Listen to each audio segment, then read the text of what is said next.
What's up, y'all? So this week I tried to feed my family of 4 with just $30.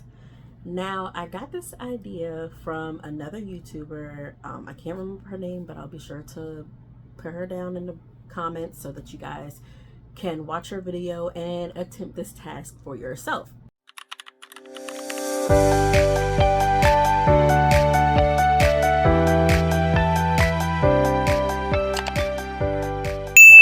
Now, let me start off by saying I was extremely doubtful when I decided to take on this challenge, but I said, you know what? If she did it, I can do it. In all honesty, I had to tweak her recipes and her shopping list just so that it fits me and my family's particular wants and needs.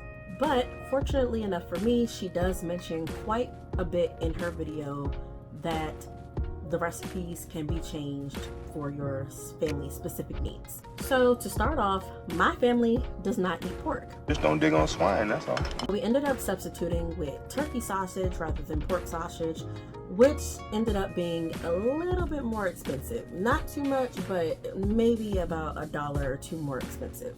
Secondly, none of us eat lentils. We're just not huge fans of it. And the last time that I made a breakfast casserole, it went to waste. Primarily because my family does not particularly care for breakfast food. I don't know why, so just let's not go down that road. Now, if you're wondering, it does still work. I'm assuming that the idea is really just to use what you have in a smaller grocery list. I only ended up using half of the package of turkey sausage, and I saved the other half for another meal that I made later on in the week. Now, I don't have a fancy spatula like she used when she ground her sausage, so I just used the regular one that came with my pots and pans. So for day one, I made the creamy sausage pasta. It ended up coming out really good. I only had to use half a packet of the turkey sausage. She also used a paper towel to sop up a lot of that oil, and it was genius. I don't know why I never thought of this before. Now I ended up changing it just in small ways. I added onions just for some extra flavor. Instead of the diced tomatoes, I used marinara. And of course, you season it to your liking, whatever you have, whatever you want, add it. I just use salt, pepper, garlic, and onion powder, and a little bit of red pepper flakes. Now, I added half a bag of spinach into mine just because I like spinach. She added Parmesan in hers because that's what she had left over in her refrigerator. I did not have Parmesan, so I used a Fiesta blend.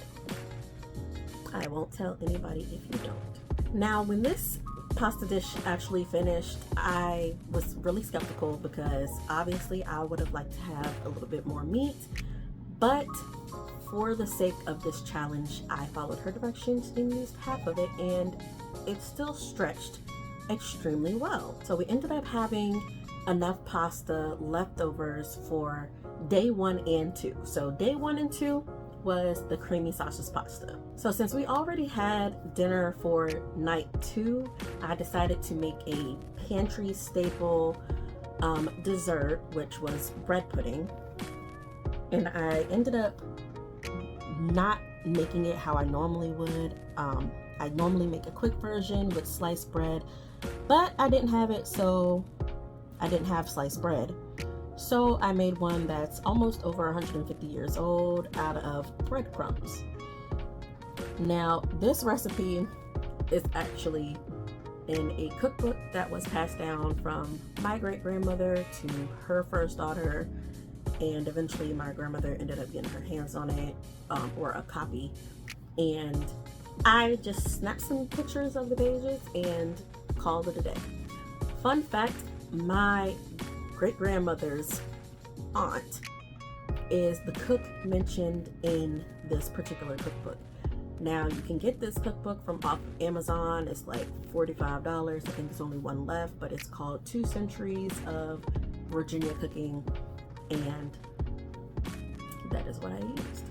So day 3, I just made fried chicken and macaroni and cheese. I already had the fried chicken in my freezer. Most people have frozen meat in their freezer. So technically I didn't spend new money on it, but it was something that I already had, so I did not cheat there. But we bought the pasta, but we ended up buying the pasta, and the purpose of this challenge was to use the minimal amount of groceries that I possibly could. Now, I didn't take any pictures or record this because it's fried chicken and macaroni and cheese. Everybody and their mama has a recipe for fried chicken and macaroni and cheese. I mean, it's chicken. It's fried chicken.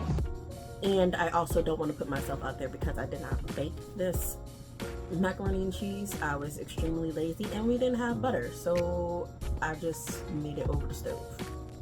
Plain and simple. For day 4, I ended up making a big pot of black eyed peas, and I used the other half of the turkey sausage as the meat for the black eyed peas because I did not have any more smoked turkey. So I used what I had, and it ended up turning out actually really good. And it obviously, because it was a big pot, it lasted for day 4 and 5.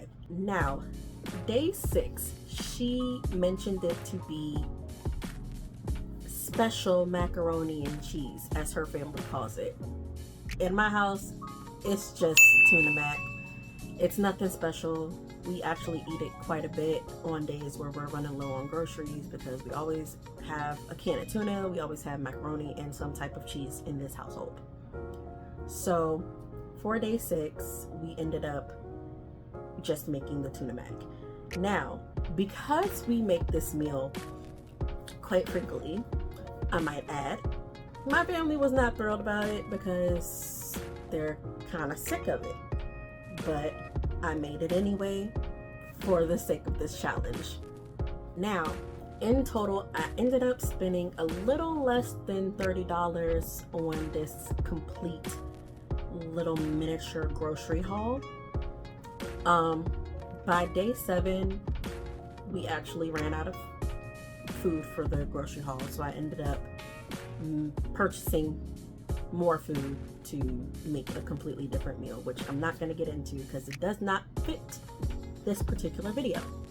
However, I did end up feeding my family of 4 for 6 days with $30, which I'm not gonna lie, I feel like that was a win. That was a win, right? As I said before, I'm going to link her video in the comments or the description box below so that you guys can see how it was really done. She actually said $25 made 70 meals for her family, I believe, of 5. I may or may not be right or wrong. Now, I am gonna say I'm definitely gonna try this challenge again just because it saved a lot of money, but for the most part it was kind of easy to stick to. It wasn't as impossible as I thought or made it seem. I kind of overwhelmed myself for no apparent reason. I will go ahead and post some of those ingredients, the shopping list, and the recipes in the description box for anybody who decides that they want to attempt this seemingly impossible task. But for now, go ahead and give this video a like and subscribe because we are trying to make more content like this. But I will see you guys in the next video, so be sure to subscribe. If you enjoyed today's video, be sure to like and subscribe to our content.